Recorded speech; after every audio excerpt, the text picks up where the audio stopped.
Welcome to Conversations, a public access program brought to you each week by the Scarsdale Adult School. I'm Robin Epstein for the Scarsdale Adult School. My guest today is an authority on dreams. He is Bruce Sarlin, MD, practicing psychoanalyst and assistant professor of psychiatry at Columbia University. Why is it important to remember a dream? The experience of dreaming can be adaptive. Freud used to believe that sleep was the guardian, the dreams were the guardian of our sleep. Some of his theories have been maintained, and some have been disproven. Whereas dreams seem to occur in a cyclic basis in all mammals, and really are not necessarily, as Freud believed, a kind of defense against some unconscious wish. There seem to be many adaptive purposes, like the ability to solve problems in dreaming. It can help with self-awareness, or what's going on for real. It can help to resolve conflicts and to make decisions. There's a very famous example of a scientist who was struggling with the nature of the benzene molecule. He found that there were 6 carbons in it, but was unable to determine the nature of the actual biochemical structure. And he had a dream about a snake coiling on itself in the form of a ring. And he says, aha, that's it. The structure is ring-like, and the 6 carbons were arranged in it, and this is how the benzene ring was discovered through the process of a dream. That's fascinating. What is really the composition of a dream? What is a dream? Can you define it? Well, as a dream is usually composed of several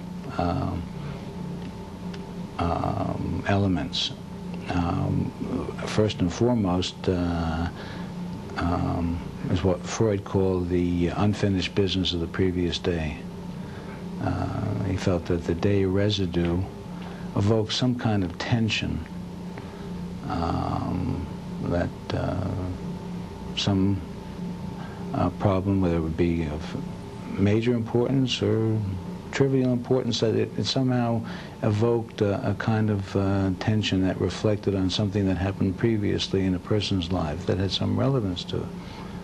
And so that a person goes to sleep with this kind of unresolved tension. Now, the second thing that happens is when we go to sleep and we experience a dream, there's a kind of opening up of our memory bank and a kind of ability to scan our previous life experiences to see what tension that is currently being experienced in our present life is somehow related to a previous experience in terms of how we cope with it, how we dealt with it, and how we felt about that experience. So this is the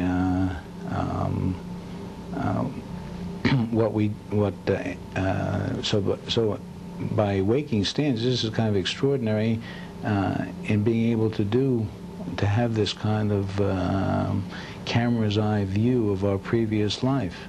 Give us maybe some examples of some actual dreams that might have been shared with you, and how it evolved and how it came to help the dreamer understand what was really going on.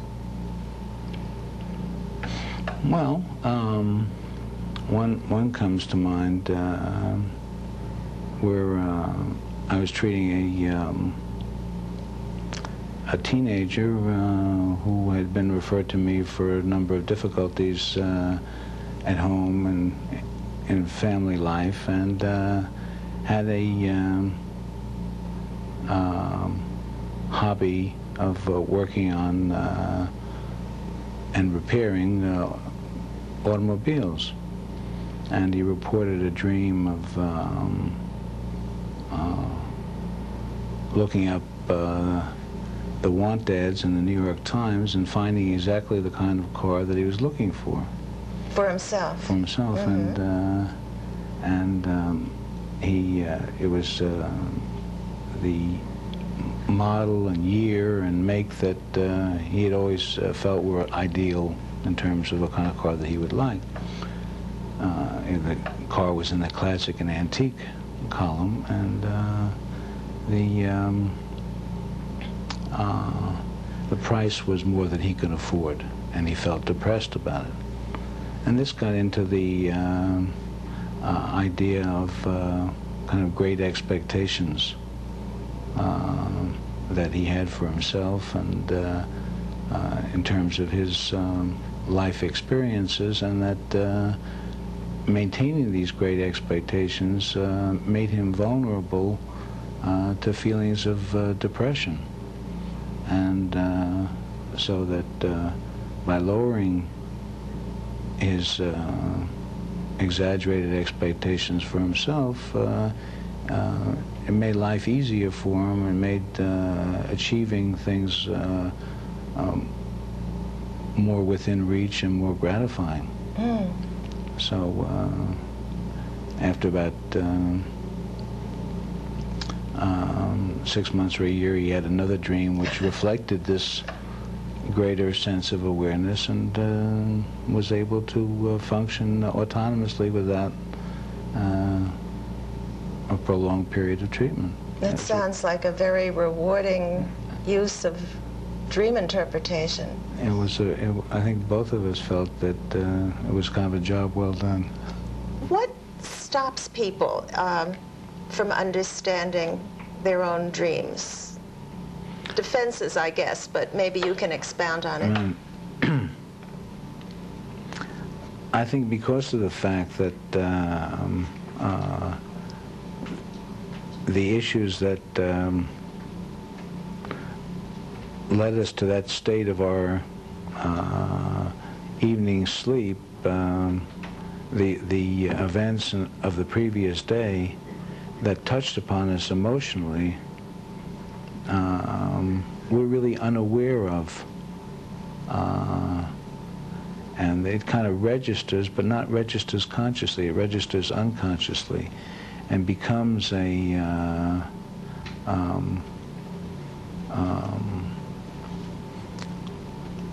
in the different stages of sleep, becomes integrated into a kind of drama and story that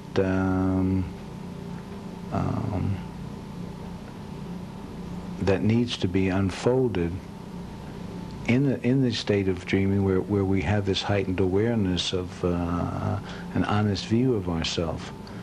But in the that sometimes it's difficult to face up to these honest feelings and honest views of ourselves, and so that we have to disguise them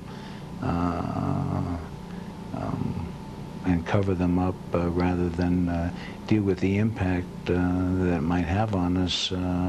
It might interrupt our night's sleep or cause emotional distress. So that I would guess daydreams differ from that. I mean, a lot of people have daydreams, but do they have more control over them?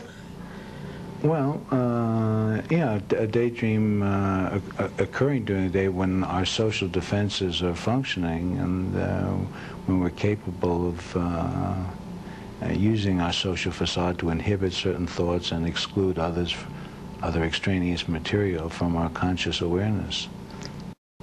Do handicapped people dream and erase their handicaps? I've wondered about that. Well, it's very interesting.